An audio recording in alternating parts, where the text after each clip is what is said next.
Well, interesting times for the coalition here in Australia. Federally, they are in a massive mess. The Liberals and the Nats, as of today, are now in what can only be described as free fall. They now have the support of fewer than 1 in 5 people. And support for One Nation, as of today, has leapt to 26%. Clearly, it is the Conservative voters' second choice of a party. Support for the former coalition parties has fallen, listen to this, from 26% December last year to today just 19%. You put that in context, it's 13 points lower than their support at the federal election.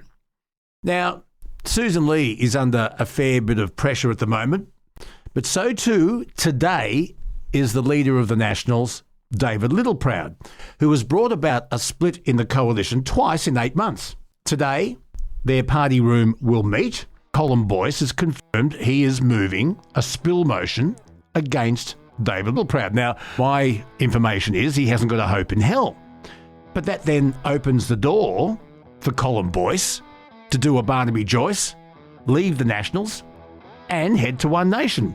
We'll have to wait and see. But it's interesting that a bloke who does a lot of talking about all of this is a backbencher who was a former frontbencher, and that is the National Senator Matt Canavan. Now, Matt Canavan has said that he will not support a challenge against the party leader, David Littleproud, because he says he's doing a great job. Well, I find that a funny statement because after the federal election last year, he actually challenged David Littleproud's place as leader of the Nationals. That's right. Well, we'll wait and see what happens in the party room today. I recently spoke to Senator Matt Canavan, and I want to bring you this as a special podcast episode so you can hear exactly how the wheels are moving today, and stay with us because we'll be bringing you our usual Bonafide podcast in its entirety very, very soon. But just have a listen to this. Welcome to the Bonafide podcast with Luke Bonar.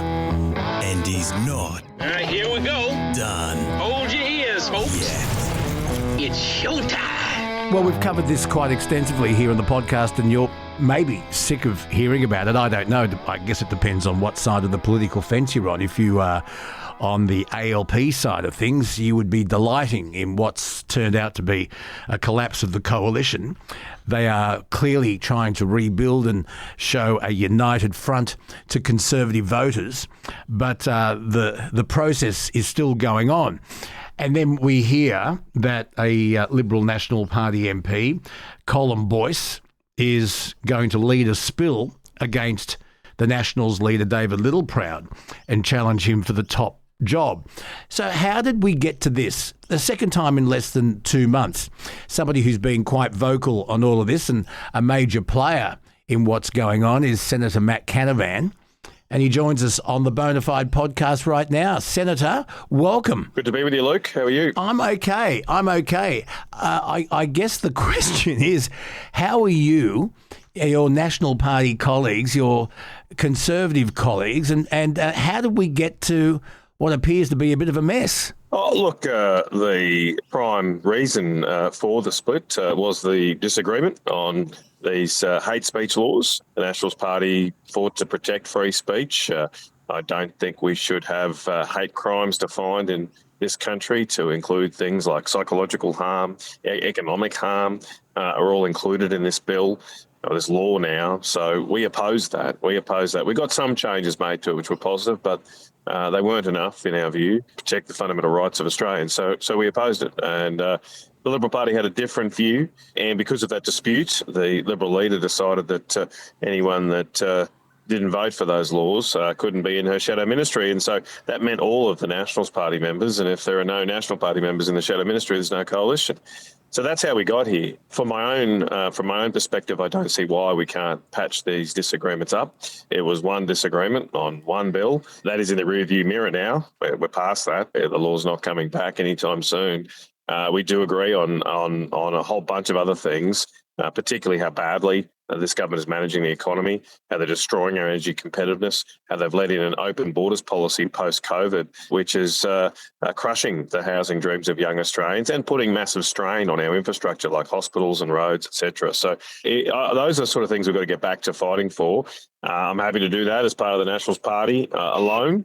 If we have to, I will do that. But it would be better to be back with our Liberal brothers and sisters. So I'm going back to Canberra next week and we'll see what happens. We'll see what happens and we'll be leaning forward and watching with great interest because, and you know this, to have a good government, you need a good opposition, and we haven't got one at the moment. And I understand that you and your colleagues will be trying to unite and show some solidarity and then give voters an alternative.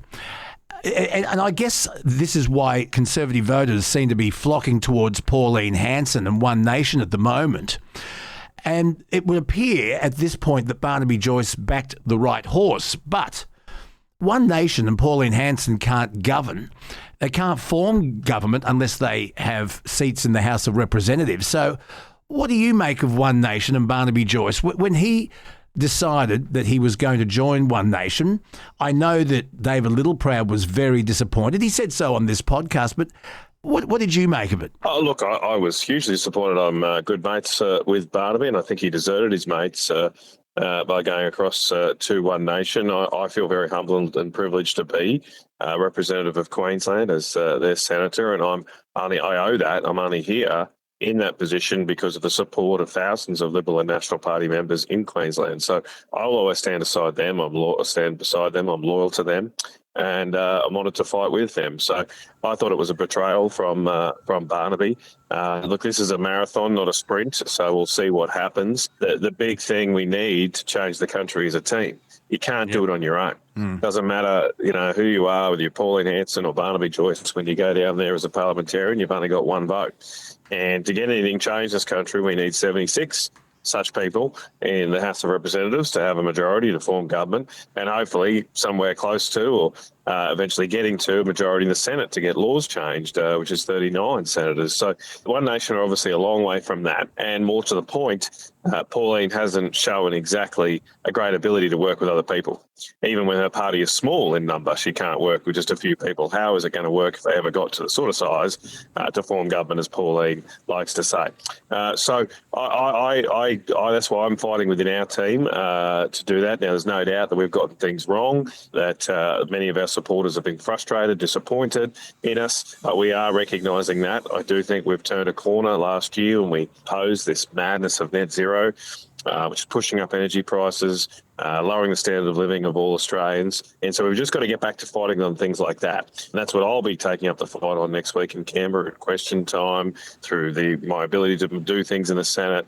I'll just be focused on those things that are real for the Australian people. And if we get back to focusing on those, this government is so bad and our country is going so far backwards so fast. I do believe we will win the next election. Let me just take you back to that fateful day in the Senate where 3 National Party representatives didn't abstain on the vote on the hate speech legislation. They crossed the floor and voted with the Greens, and yet some prominent Liberals in the Senate, including Michaela Cash and the Deputy Leader Ted O'Brien, they abstained. Why didn't your 3 National Party senators abstain and not vote? Why did they cross the floor and vote with the Greens? Well, we think that your right to free speech, your right to freely associate with who you see fit is more important than our positions, our jobs, more important than the coalition. Fundamental. This is why we get into politics, to fight and defend these things. And if it costs me my political career, it's already cost some of my colleagues their shadow ministerial portfolio positions. We did that knowing exactly what the consequences potentially were, but we were still happy to fight for you. And I believe the Australian people are crying out for this, for some politicians that put their interest before the self-interest of politicians. And that's exactly what my colleagues did last week in Canberra. And that's why I'm very proud of them. Now, I'll just correct one thing. The Greens didn't vote. We didn't vote with the Greens. The Greens voted with us. We were the ones who moved amendments to the bill to improve it. And so we were removing those terms like psychological and economic harm I mentioned earlier, restraining it to physical harm.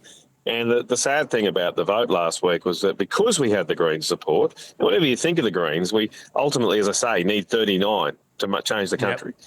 So I'll work with any other party in the Senate to get to that 39 if that means making our country better. I don't care who you are. And so we got the Greens support. If we'd had the Liberals, if the Liberals had supported us, that bill would have been amended. That would have got us over the 39 senators required.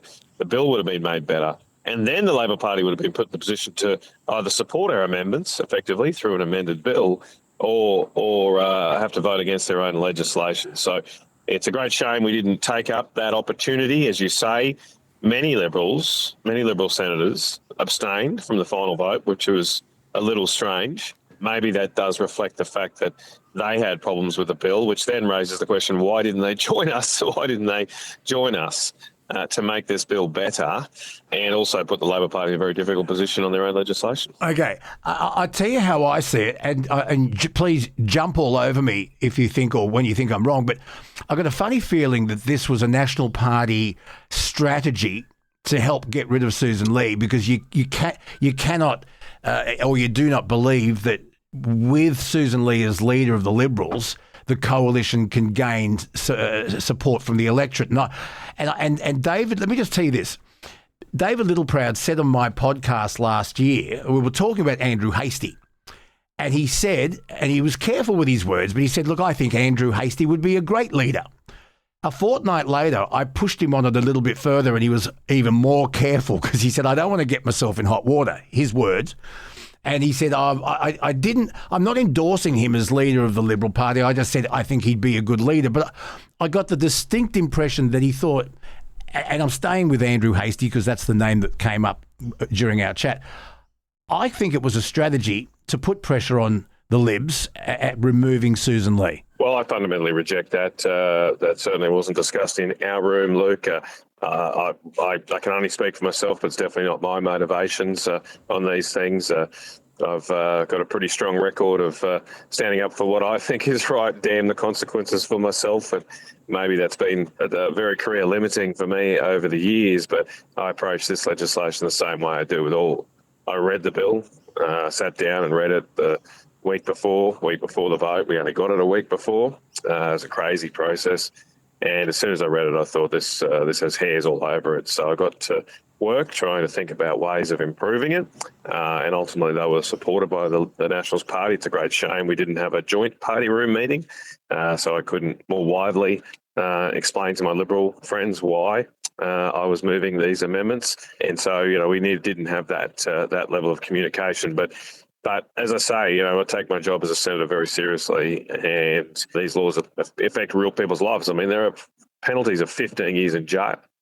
And I still shake my head down there in Canberra that we so glibly sometimes pass laws like this, which potentially deprive an Australian citizen of their liberty for 15 years. And we give it a week's consideration. In fact, on the Tuesday morning of the vote, the government tabled a new version of the bill, which was in quite a lot of respects very different from the one a week before. So we really had less than 24 hours to consider a bill that would lock people up for potentially 15 years for hate crimes. Hate crimes. I don't see how anyone of good sense, reasonable disposition could vote on that, go vote for that in such a short space of time. And so that's why I did it. That's why. So it was rushed. And can I say, it was only the Nationals Party, and to give Greens their due as well, we were some of the only senators who moved substantive amendments. One Nation, for all the talk of One Nation, did not move a single substantive amendment to the bill. And so One Nation are very good at making statements and making a bit of noise, but in a hard grind of trying to get things done in Canberra, which is, it's not enough just to have a media release. It's not enough just to perform well on TV. You've got to do the work as a parliamentarian, get across the legislation, talk to your colleagues about doing things better, get to a coalition that can make things better. We did make some changes to the bill. The government accepted. They put a couple of notes in the bill to restrict it somewhat. They changed the second reading speech because of the concerns the Nationals Party made, but it wasn't enough for us. But that's what we did to make positive change, and that's why I'm very proud of the Nationals Party and the role we play in the parliament. Does Colin Boyce have a hope of toppling David Littleproud? Look, I don't think so. Colin, I'm good mates with Colin, and what you see is what you get with Colin. So he's saying in public that why he's doing this is to try and restore the coalition. His view is he doesn't think the coalition can be restored under David Littleproud. So that's why he's making this move. I think he's genuine in those motivations, but I don't think it's something that's shared by our colleagues because, as I say, proud with how the National Party acted last week. I'm proud of how our leader, David Littleproud, performed. That's why I won't be supporting the spill motion, and I don't think a majority of my colleagues will either. Will any of your colleagues support the spill? I don't know. You do, Matt, Senator. You've got an idea. Well, I haven't called every other Nationals member of the party room and asked them what they're going to do. You haven't? And even if I did, no, I haven't. I've got more important things. I've got more important. Well, this is about the leadership of your party. Come on, Senator. But I don't think it's going to get up. Mate. You've worked the phones. You've worked the phones. No, well, I'm sorry, Luke. I haven't. I'm focused. What I'm doing this week is focusing on constituents. We're getting ready for the parliamentary sitting week. I'm not going to waste my time on stuff that I don't think is that important. Can I also say, the other thing here is, while every member of the Nationals Party has this right to do this, it's pretty unusual, and I don't think it's got much chance of getting up. So I'm very confident in what's going to happen. I've called David and let him know I support him and won't be supporting the motion, but it's not for me to ask other people. Keep in mind that the one rule in politics too, Luke, is even if I did call everyone up and ask where they're going to vote, the rule is you can only trust the people who say they're not going to vote for you. The ones that say they are going to, you can't count on that. Yeah. I often think the same with polls. When someone rings you and says, we're doing a poll, who are you going to vote for, or whatever the question is. And often people, they do the same with radio surveys too, Senator. Let me just tell you this: they'll tick the box that they think is a cool box, and not really tick the box of the station they're listening to. But anyway, I think often people say what they think people want to hear. But the polling at the moment has Pauline Hanson ahead of Susan Lee as preferred Prime Minister. But Pauline Hanson cannot be Prime Minister from the Senate.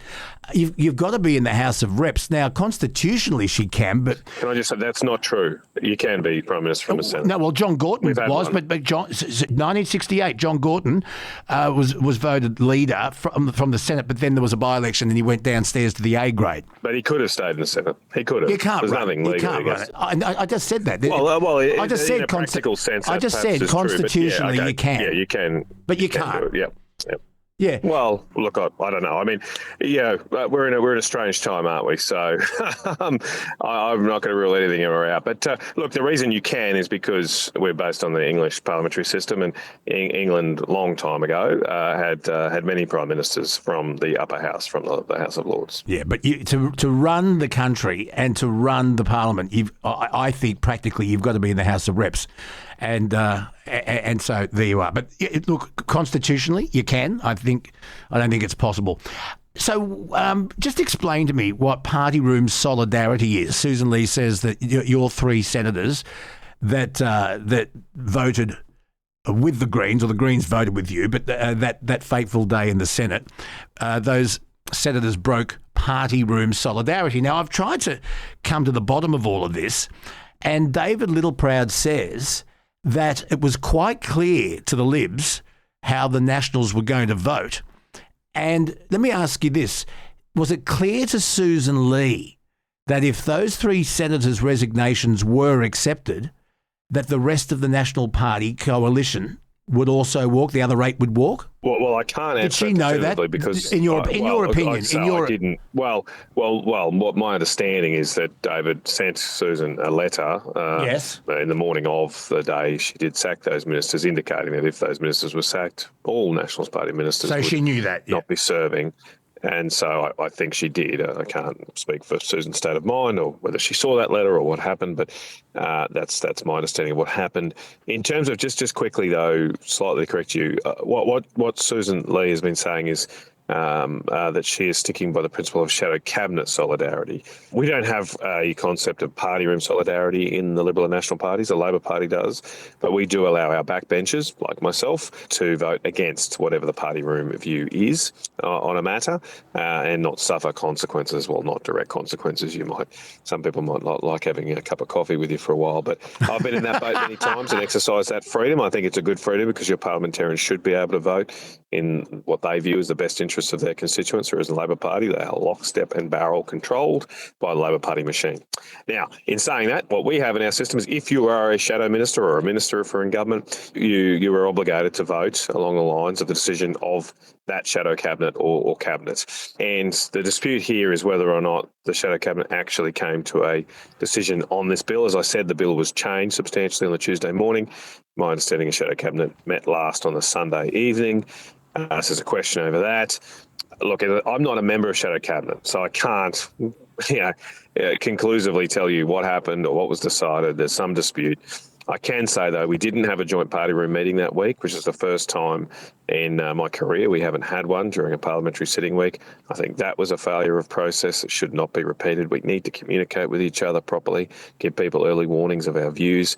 I also would say, look, while shadow cabinet solidarity is a principle we have, like all rules, sometimes they can be bended and be flexible. And the last time this happened, the last time the Liberal and National parties in opposition voted differently on a piece of legislation was in 2008. The then Labor government was trying to deregulate the wheat industry. The Liberal Party supported that position. The Nationals Party opposed.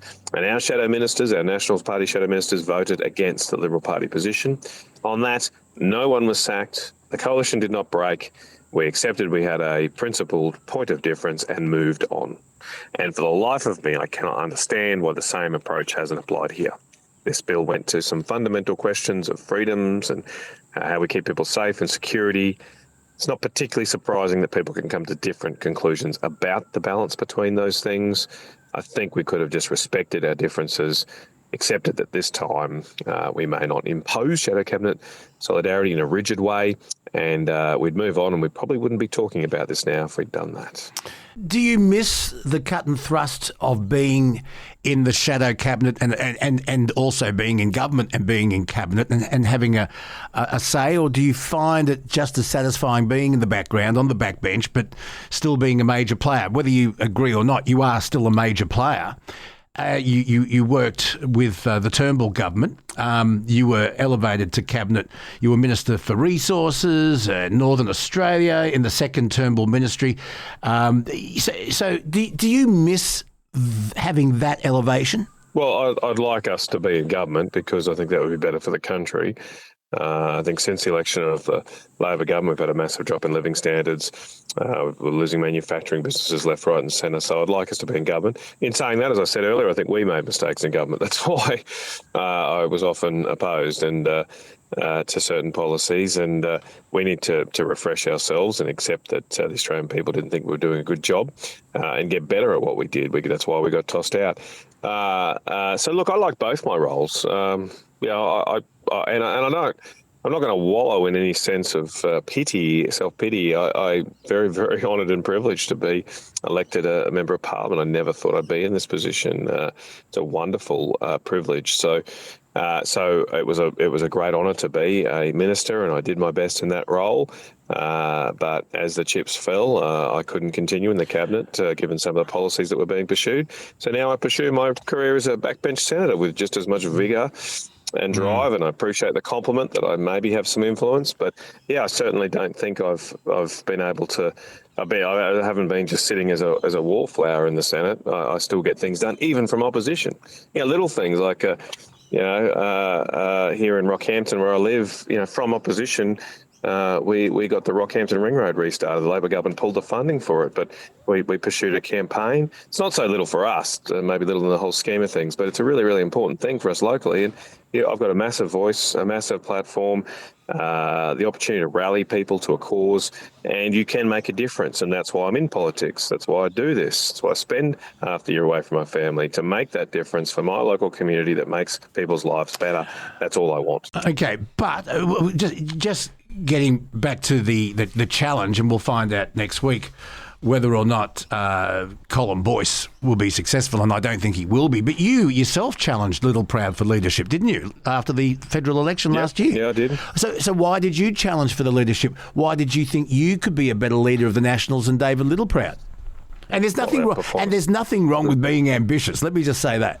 Well, I challenged because our performance at the election was piss poor. I mean, it's simple as that. I mean, it was a terrible, woeful result. And this is not a game. This is not, kumbaya around the campfire. This is real people's lives. And when we lose like that, real consequences flow. But and the Nationals, accountability. The coalition did badly. The coalition did badly, but the National Party held on to their seats. But we were signed up with them. We the strategy we pursued, the policies we adopted were all done in unison. So I don't accept that either. It's not fair to Liberal Party to say, it wasn't our fault. The work from home policy wasn't our fault. Backing net zero wasn't our fault. No. We did it in lockstep with them. And so we had to reflect on that.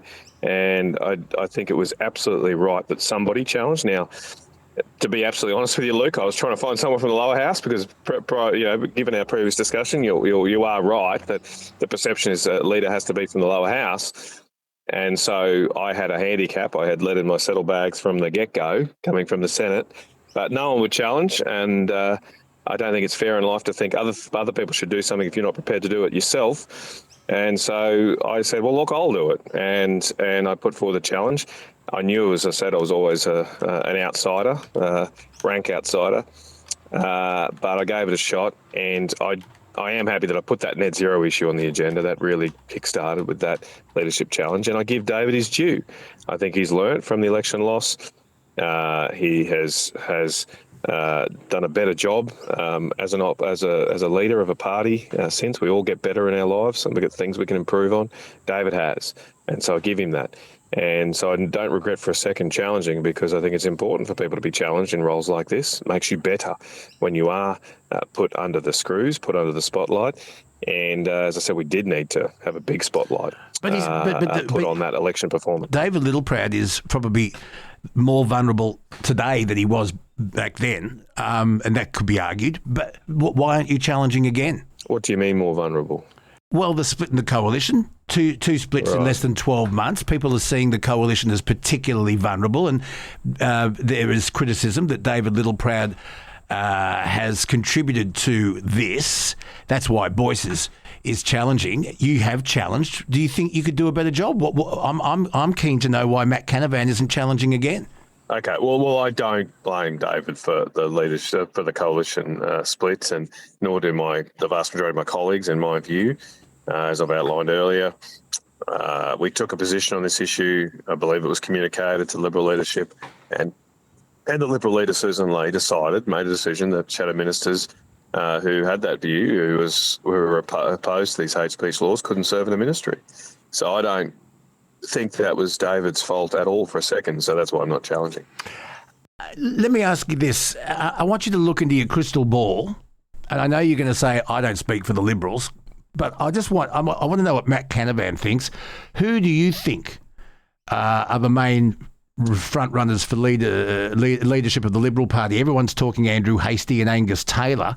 I want you to give me your crystal ball, because we'll find out next week. Who do you think, is Susan Lee going to go? And if she does, who do you think will be the next leader of the Liberal Party? Yeah, well, I'm going to disappoint you, so I'm not going to speculate on whether she goes. Oh, come on. Give me... What I will say... Senator, what I will say... Give me a headline. Look, it's a matter for the Liberal Party, but I and it's true. It's their party. Like, anything I say is just, potentially going to make things worse, and I don't want to make things worse. I want to make things better for ourselves, for the Australian people. But what I will say is, I go back to what I said before. I mean, this is a performance-based game. You look at high-level, high-elite sports. If a halfback makes a number of mistakes over a few games, he gets dropped. It's very brutal, and there's no reason why a similar level of accountability shouldn't be applied to this endeavour, which is about your lives. And so the simple truth for Susan, for any leader, is if she is not cutting through, if the polls aren't improving, if we're not putting ourselves in a winning position for the Australian people, there'll be pressure on her, just as there has for every leader of a major political party over the last decade. So I wish her well, and I hope things can improve, but that is going to be her challenge. So I don't know if it'll happen next week, but there's a big challenge for her, obviously. It's a very, very tough job. In terms of the other people in the Liberal Party, I've got great hope. I think there are excellent people in the Liberal Party, and whether or not Susan continues, I've got a lot of confidence that we will bounce back. These are tough days, these are difficult times, but it's never as dark as people fear, and it's never as bright as people hope, right? There's always some sort of level balance. So key thing here is, like Kipling said, is just keep your head while everyone else is losing theirs. And that's all I'm focused on doing. Andrew Hastie's great. Angus Taylor's great. There's some other young people coming through that are fantastic. Aaron Violi in Victoria. Look, I'm gonna forget people, and that's gonna is Jacinta. I mentioned a few. Garth Hamilton up here, and Phil Thompson up in Townsville, fantastic bloke. There are great young people that have a new drive, new vision, new ideas that are going to save us. They're going to save the Liberal National Party, and I think they'll save Australia eventually as well. Jacinta Napajimba Price was a star during the no vote. Let me ask you this, just to use your football analogy, can I continue it? So if you've got a halfback that's not directing the team and losing your games over a period of time, you've got to have someone on the bench ready to replace that halfback. You've mentioned some names there, and I've written them down, and I'm going to watch really eagerly next year. But Jacinta Price was a star. Is she a potential leader? Yeah, there's no doubt she is. I said I'd miss some, and I did miss Jacinta. Maybe it's still a bit raw because she did leave us, Luke. So yeah. Maybe it's my subconscious kicking in there. And look, I was filthy at Jacinta for what she did, particularly straight after an election where she was elected a Nationals Party senator with our support and help. It was pretty much a dog act. And look, I don't think it's in the short term. You can't argue it hasn't really worked out for her. But I do think she's a political rock star, and she'll bounce back. As I say, there's always tough times, but that just makes you tougher, and she'll be made tougher from this. She's already a pretty tough cookie as it was. So she'll bounce back, and she's definitely got huge potential going forward for our movement. Senator Matt Canavan, last question. And I ask a lot of our guests this. A question without notice. All my questions today have been without notice. But what would Senator Matt Canavan today, if you could go back in time in a DeLorean with a flux capacitor, what advice would Senator Matt Canavan today give to a 16-year-old Matt Canavan? Take risks, yeah. I like that. I don't know if you've been following or live online too much, but there's that documentary with the penguin that's gone viral last week where this lone penguin leaves his colony and heads to the mountains, and every time they try and bring him back, he just goes to the mountains. Go to the mountains. Go and follow what you think you're good at, what you can do, and just give it a crack. Bite off more than you can chew. The other thing is, just have kids. They're the most important thing in life. Have as many as you can. They're beautiful, blessing every child I've got. I've got 5, luckily, with my wife. So. Yep, find someone nice to share that with, and have lots of children. When I first entered the workforce at the age of 16 years and 4 months, and I got a job at 2GB as an office boy, and my dad said to me, he gave me some great advice. He said, "Son, as you slowly climb the ladder of success, be careful of the fingers you tread on the way up, because they're the same fingers around your throat on the way down." To drag you down, exactly right. So, that's great advice too. Yeah, just be a good person, work hard, try and help people, and things will work out. The other one was, "Son, as you slide down the banister of life, all I can hope for is that most of the splinters are pointing in the right direction." Yeah, exactly. So. No, it's a great adventure and journey, and it is so now in my life. So looking forward to seeing what happens next. Thanks for spending some time with us, Senator Matt Canavan. Hope you enjoyed it. I did. It's an interesting insight, and my God, it's going to be an interesting week. Yep, sure is. Life, we live in interesting times, so never know what curveballs you're going to get thrown. So thanks very much, Luke. I enjoyed it too. Have a good one. So, what do you make of that? We'd love your comments, but look, stay with us because we'll have more to say on the full version of the Bonafide podcast when it drops tonight. Stay with us. Don't touch that dial.